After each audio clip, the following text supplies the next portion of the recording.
Golden State Media Concepts bring you Book Review Podcast, a haven for bookworms of all ages and the widest genres, from mystery to memoirs, romance to comedy, fantasy to sci-fi. If you love to read, this is a podcast for you. It's the Golden State Media Concepts Book Review Podcast.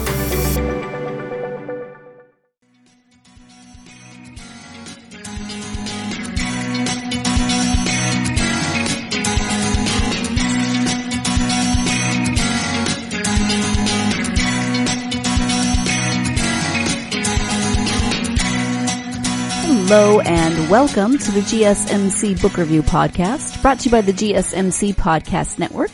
I am your host, Sarah, and I hope you had a wonderful weekend. Hope that your week so far is going well, and I hope that you are ready for another fun interview with an author. Today's author is Trish Evans. We are talking about her debut novel. It's called Katy's Ghost, but twist. Shock factor. This is not suspense. Yes, it sounds like it could be a thriller. It could be suspense, but this is not. Katy's Ghost is a different kind of book, which is kind of exciting when I often have a lot of thriller and suspense. And as I've mentioned before, I'm not saying that's a bad thing. It's opened my reading habits up to books that I would not have normally read, and I've read some really great thrillers and suspense, so I can't complain, but this does not happen to be one of those books. So here is the description of Katy's Ghost by Trish Evans. Haunted by childhood traumas, happily married Katy Wellborn is at a crossroads. In her late 30s, her biological clock ticking, she has survived cancer, but her fears of family skeletons dangling in the genetic closet have paralyzed her from becoming pregnant. That's when her long-departed grandmother Nellie appears as sort of a guardian angel, leading Katy on a journey back through the tortured pages of her past. With unexpected humor and often profound insights, Katy revisits a series of traumatic encounters. A severely schizophrenic uncle whose presence threatens the entire family, an emotionally unstable sister who has spiraled into the lost zone of Southern California's 1960s drug-infused counterculture, and a well-meaning suburban family torn apart by its own bizarre eccentricities. Set in the 1990s with flashbacks to the 50s and 60s, Katy's Ghost takes readers into painful territory, captured with a soft soul. So there you go. You get Katy's Ghost, but it's not a scary ghost. It's the ghost of her grandmother.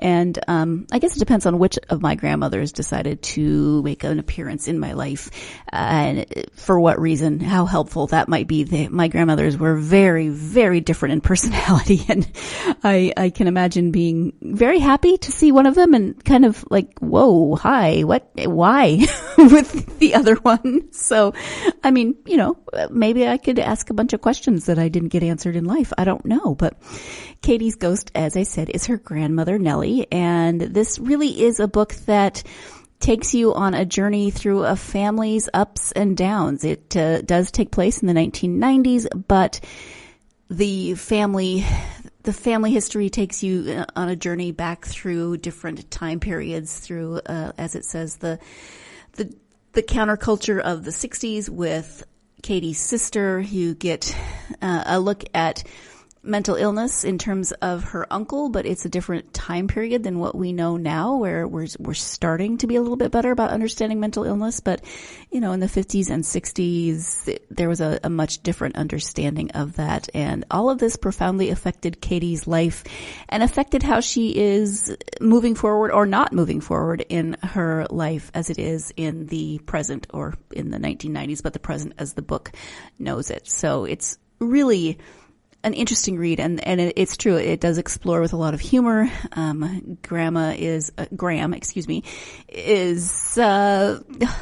she's kind, she's funny, she's a little strange at times, but she really does have Katy's best interests at heart. So let's go ahead now and turn to the interview with Trish so she can tell you more about her book, Katy's Ghost. Hi, Trish. Welcome to the podcast. Thank you so much for joining me. I love being here. Thank you. And we are here to talk about your new novel. It's called Katy's Ghost. Before we get to the novel, though, I would love for my listeners to get to know you a little bit. So if you could share something about yourself. Sure, I'd love to. Let's see. I'll start from the beginning. I grew up in Pasadena, California in the 1950s and 60s. My family was a conglomeration of journalists, writers, and musicians. And an uncle was an opera critic for the San Francisco newspaper back in the 1930s and 40s and 50s. Let's see, I graduated from Northwestern, met my husband there. I graduated with a Bachelor of Science degree from the School of Speech. And then I became a teacher for the deaf and the hard of hearing. And for several years, I taught in Illinois, where we lived for a while, and then back in California. And then I decided to get a master's degree in marriage and family counseling. I wanted to be a counselor to the families of deaf children because I had found out that a lot of my children would go home and be at the dinner table and not be a part of the conversation with their families because they just couldn't keep up with what was going on. So I got my master's and I did a little bit of counseling, and then I started work at USC with toward a doctorate, and at that time I was diagnosed with cancer.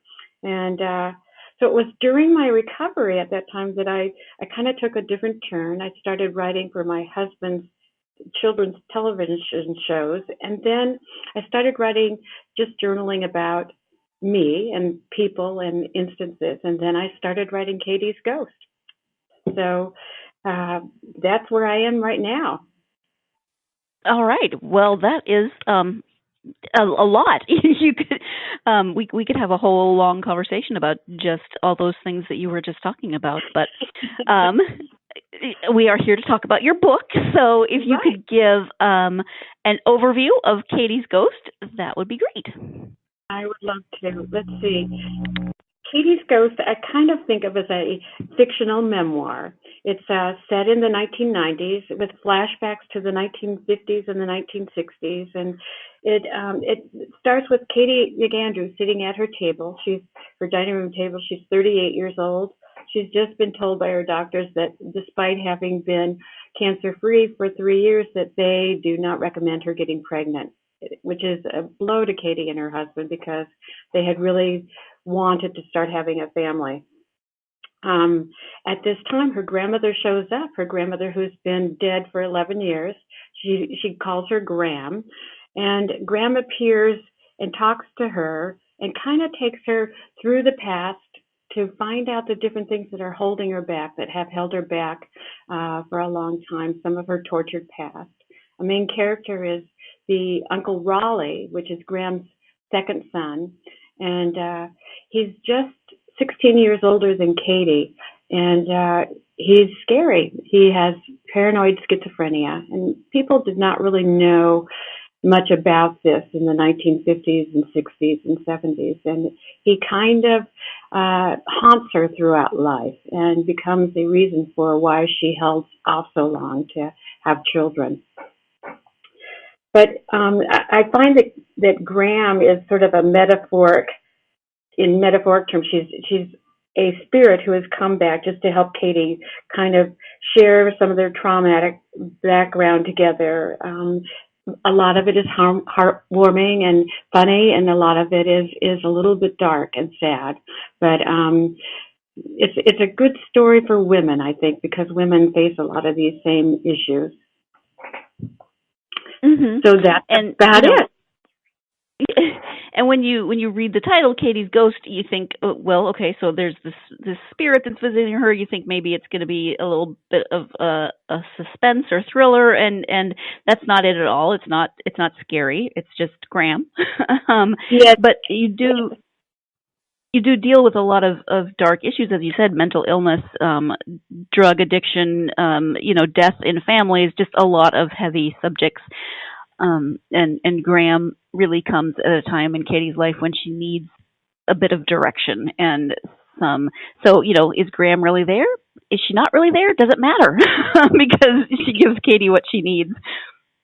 That's exactly right, Sarah. In writing the book, I struggled at first trying to decide if she would be a ghost, a spirit, an angel.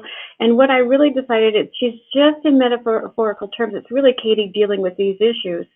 And it's sort of the spirit of her grandmother taking her back, but she doesn't have to really be there. It's like all of us, we look back at our past and we're kind of, we deal with things, and it's almost like we're being led to think about them and come to terms with them. We are going to go ahead and take our first break of the podcast. When we come back, we'll be talking a little bit more about Graham's appearance in the book. It's on the first page, and it is quite humorous in its own right, but makes me think about, again, as I said before, what would happen if my grandmother appeared just suddenly at my dining room table. So stay tuned. You're listening to the GSMC Book Review Podcast, and I will be right back. Golden State Media Concepts bring you the Bible Study Podcast. Reflect and journey the Bible as together we study God's Word and be inspired. Bible study made fun and informative for all ages. It's the Golden State Media Concepts Bible Study Podcast.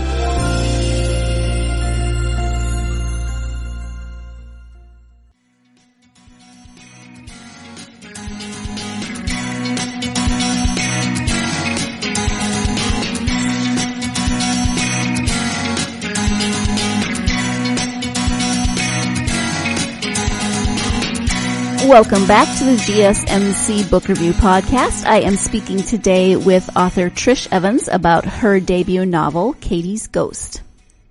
And I was laughing a little bit when I first started reading the book because Graham appears and Katy is sitting at her dining room table, and Graham wants to know what happened to her dining room table that she left for Katy, and Katy's thinking about the guilt trip of a ghost, and I was trying to picture if my grandmother showed up, what sort of Norwegian guilt trip would she lay on me? No, we have the same Norwegian background. You're exactly right. In fact, there was something that I used to have with Graham. I've always thought of this. She had a needlepoint from her mother that her mother had made, and it said, "Too soon we get old. Too late we get smart." And I often think of Graham with this because I couldn't quite figure out what it meant until I got quite a bit older. And she used to say this to me, say this little saying, and I think that's what happened in her life. She had to struggle with things that she didn't know how to deal with in her life, and until much later she had the wisdom. So I think she was giving the wisdom to Katy too. Absolutely. In terms of Katy as the main character, can you talk a little bit about her and what you think will resonate with readers in terms of her character?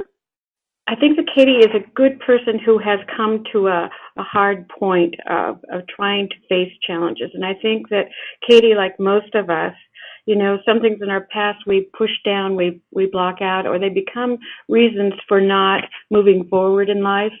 And Katy is one of these people who has actually had her past keep her from moving forward. She's happily married. She loves her husband. She loves their life. And she's afraid of death. And because of having dealt with the breast cancer, she's afraid of not having children, which I think a lot of women have the same kind of fears. And she just is somebody who has to struggle through these issues, like most of us, in order to come to terms with life and moving past and moving forward. And yeah, I mean, it's this interesting dichotomy in that you start the book and she's wanting to get pregnant, but being told that she shouldn't.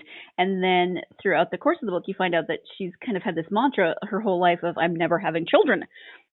So you get this interesting dichotomy between those two impulses that she's still struggling with. And that's right. And it was because of her uncle and his illness, and because of her sister, who Katy thought was almost by osmosis developing the same characteristics of the uncle's mental struggles and illness, that Katy just had decided her parents were good parents. How did this happen? And she just thought, you know what? I can't have children. And it was a struggle. and it became a struggle for her husband and herself before they got married. And you're right. So now the clock is ticking, and she's had the cancer, and now she's really forced to face the fact that all these things have kept her from having the child that they really want. You get this struggle, and you get this. You really see the layers and the complexity of Katy's life and her relationships, and how her past has, like all of our pasts, has really influenced her thinking. And how she interacts with her family. And also, Sarah, I think it's also the fact that Katy realizes through these journeys with her grandmother, she realizes that it was her perception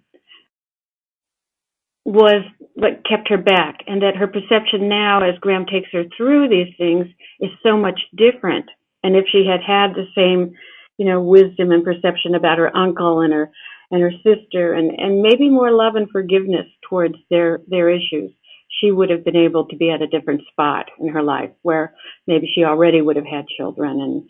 And so it was her perception as a child, and then moving into adulthood, and finally coming to terms with her perception was not entirely correct about who they were and what went on in her family. Yeah, and her relationship with Graham really explores that. You get the backstory of their relationship and how close she was with her when Graham was alive, but now whatever form Graham has appeared in is really talking about that unconditional love, that forgiveness, not for the people that Katy's upset with, but for Katy herself. Right. And there are no nobody's in the wrong in this story. There's everybody who's dealing with life, and there's nobody who's trying to harm or hurt anybody. And I have to say that with Graham, I often thought, as I was writing, when Graham emerged to be so prominent in this story, I just thought it was so interesting that 11 years before appearing in the book's opening pages, that she chose to make an appearance in my book. And I think in itself, that's testimony to the power of her presence in my life, and I think other writers have the same thing. There are certain people who just happen to guide you and speak to you. Even if it's not, as tangible as it is in this book, I think about some of the conversations they have in the beginning of, when Katy smells like gardenia, she thinks of her grandmother, and so it got me to thinking of what are the things in my life that caused me to think of those who have gone before, and that's right. Kind of guide me. Yes, to this day, I will pick a gardenia. It is my favorite flower, and put one in a little bowl and smell it. And I do think of my grandmother and my mother when I do that. You're exactly right. So many things. And I think many people have had close relationships with their grandmothers, and I think that's an important relationship. It just is something. I think a grandmother sees things differently than a mother and a father. Obviously have to, especially with their wisdom of having already raised children, So you mentioned that this was kind of a fictionalized memoir. Did you do any kind of research when writing the book? I did. I think a lot of my in my master's degree, I learned a lot about children and families and the connections and what goes on. And I think a lot of my psychology background kind of helped me. I also did research a lot about cancer when I had it. So I brought it into this because it was something that was a part of Katy. She needed to research. So I did research a little bit. I went back to my psychology days and picked out different things about child behavior, human behavior. And I think it really helped me with writing this story. Absolutely.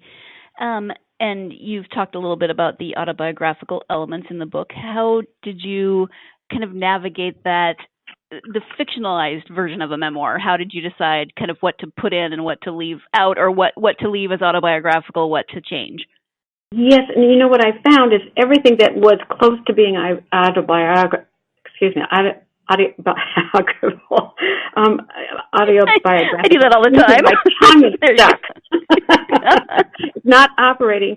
Anyway, what I think of is what I would put in is things like the gardenia, but the moment that Katy has that gardenia that you just spoke about, there was never a time when Graham and I sat there and did exactly that. Or the cancer was not exactly in Katy's life. Not everything was true to my story. And I just liked weaving in things that I know. I think most writers do that. They weave in things that they know and have felt, and then it something else comes in, it becomes a whole different story or a whole different event. But it's triggered by, true to life things, I think. So, and Katy truly was sort of my lead in this, and she was sort of like me, but not totally. And how she dealt with these things, I would say I did too. So I did have a schizophrenic uncle, but none of these events, all the events are kind of woven into other things that I made into the story. Let's go ahead and take our second break of the podcast. When we come back, Trish will be talking a little bit more about how she got into writing fiction, how she decided to write this particular book, what's coming up next for her, etc. So stay tuned. You're listening to the GSMC Book Review Podcast, and I will be right back. Tired of searching the vast jungle of podcasts? Now listen close and hear this out. There's a podcast network that covers just about everything that you've been searching. Hey! The Golden State Media Concepts Podcast Network is here. Nothing less than a podcast bliss with endless hours of podcast coverage. From news, sports, music, fashion, cooking, entertainment, fantasy, football, and so much more. So stop lurking around and go straight out to the Golden State Media Concepts Podcast Network. Guaranteed to fill that podcast itch. Whatever it may be. Visit us at www.gsmcpodcast.com. Follow us on Facebook and Twitter, and download us on iTunes, SoundCloud, and Google Play.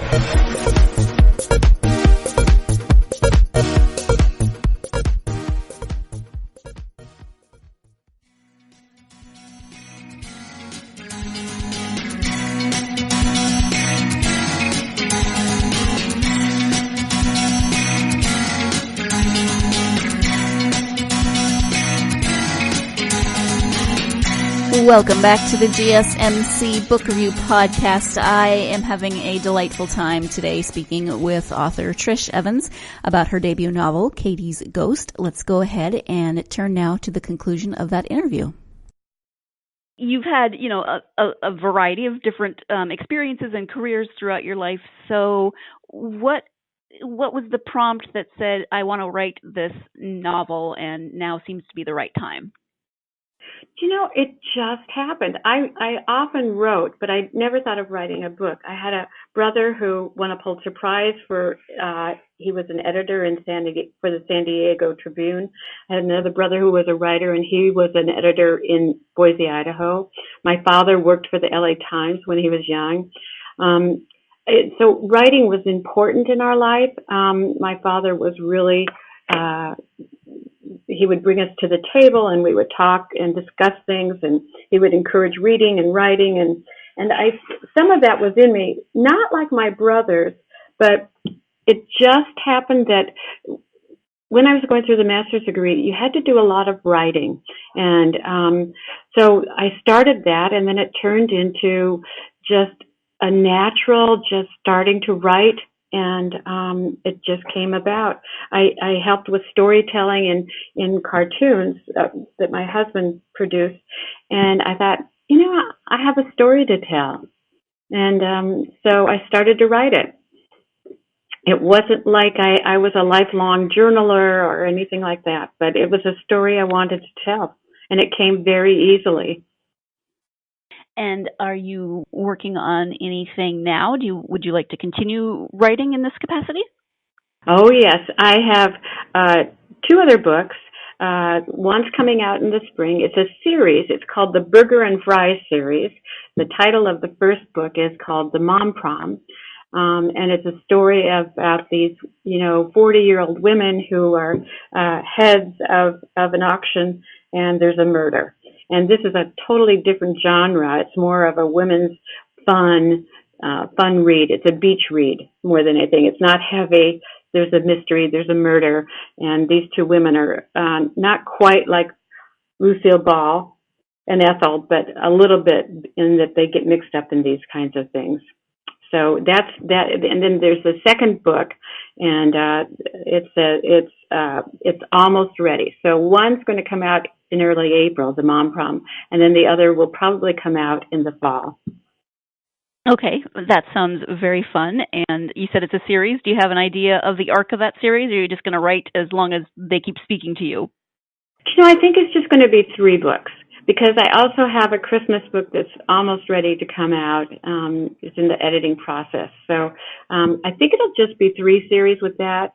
I'm working on the 3rd of the series, and it's really fun to write. But I think I then want to go on to something a little bit different, too. So I think it could continue, but I think I'll pause for a while with the burger and fries. It just so happens that the 2 women, their last names really are Burger and Fries. So that's why it's called the Burger and Fries series. I love it. Yeah. Out of your particular writing journey and, what brought you to this point, do you have advice for aspiring authors? Oh, my goodness. I'm probably the last person who can give advice, but the one thing I would say is that if you feel the urge, just write it. Don't worry about the whole process as you're writing, but write from your heart, write from what you know, and believe in it. And I think the book will come. The writing comes, and let other people read and discuss it with you and share it with you, and have fun with the process. I think is really the most important thing. Yeah, I think that can be hard when you're trying to get something accomplished, and there's so many steps in the process, and there's the rejection, and I think the fun can get lost. But you are so right about that. But oh my gosh, you got to stick with it, because there's a reason why you're wanting to write. There's something in you that wants to come out. So I think it's important for every person who has the desire, just go and write what you have, and accept criticism, and just know that people will read it and be inspired. Mm-hmm. When you take time to read for yourself, do you have favorite authors or genres? You know what? I have several. I recently finished A Gentleman in Moscow by Amor Towles, and oh my gosh, his writing is just beautiful. It was intoxicating. You could not stop reading. And then I love Elizabeth Strout, Olive Kitteridge, and all of her books like that. She has this quirky sense of humor. And then I just finished also Eleanor Oliphant, and that's by Gail Honeyman. It was a fun little read. And then I have to say, I also loved reading. Do you know Jim Gaffigan? He is a comedian who wrote a book, Dad is Fat. I laughed throughout the whole book. It was so fun. Oh my gosh. So I loved, lots of things. I mean, The Nightingale by Kristen Hanna. I love to read about things about World War II, and I love just about every kind of thing. I am not a science fiction reader. I'm not that kind of thing, and I'm not a horror fiction writer either. And I know Katy's Ghost sounds like there might be something scary in it, but I don't enjoy reading things that make me scared and go to bed at night a little bit sleepless. So I don't read murder mysteries, and I don't read sci-fi either. Yes, I hear you. I've expanded my reading to include the suspense and horror genre since I started the podcast. And I'm getting a little better at it, but I always ask, am I going to be able to sleep? When people ask me about, featuring their book. That's it. I had read one years ago, and I said, that's it. I'm not reading another one of these. I can't sleep. I can't think of anything else. So I did read with my son all the series, the Harry Potter series, and honestly, he did not get scared, but I did, even though it was fun fantasy. Oh, that's funny. That's funny. In terms of your internet presence, do you have a website? Yes, I do have a website. I can be reached at TrishEvansBooks.com. and I can be reached on Facebook at Trish Evans Books. And then I have an email, which is trish@trishevansbooks.com. So I'm on Kindle. I'm on Kindle and Amazon. I'm on Barnes and Noble, and I'm also on Indie Books. So I can be reached at any of those places. I'm new at this technology. I have to tell you, before this, I really was not a Facebook person, but I'm learning to, and it's actually very fun to get on these sites. And I'm anxious to speak to readers of Katy's book and see what they think. Is the new book available for pre-order, or will it be? It won't be until April, and it will be then. It's still going through a final editing process, and then it's going to be, and it is up on the website. You can see on the website the cover of it, but it's not ready for pre-order. I believe April is when it is. Okay, sounds great. We've talked about numerous things, but is there anything that we haven't covered that you would like to talk about in terms of Katy's Ghost or writing in general? Anything that we haven't talked about?